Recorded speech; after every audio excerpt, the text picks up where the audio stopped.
All right, so you guys are going to start off with the test I told you about on limits and Riemann sums. For full credit, you're going to see at the end, I ask you like define integral and stuff. I'm going to weight those problems as less than the other problems because we haven't really made those things explicit, but I really care a lot about what you guys know about that. So I'm not going to punish you too much if you don't know a lot, but I value that as an assessment tool. So even if you can't get the perfect answer, give me as how you would get as close an answer as you possibly could on those last two questions, or maybe I only made it last question where I asked you to write about the definition of the integral. Okay, so this I'm figuring should take about 45 minutes. Afterwards, you're going to do it's page 270 from the IMP Year 4 book. It's in your binder. What I really care about is this should be very straightforward for you guys, hopefully.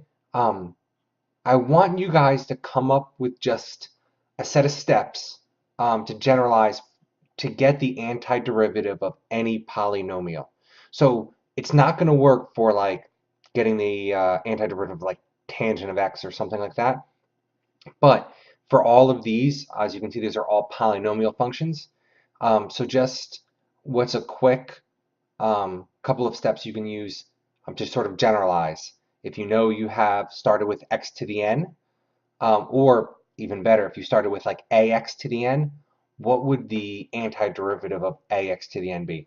That's really where I want you guys to take this. This shouldn't take, doing these problems should only take about 10 minutes, and then generalizing should take maybe another 10 minutes. And then lastly, this is in your Hughes-Hallett book. It's page 253, number 6 through 13. Now, 9 through 13, feel free to use your new programs. You guys just made those Riemann sum programs, left bound, right bound. Um, use those for 9 through 13 to approximate the definite integral and finish for homework. All right, that's all I got for you guys. Later.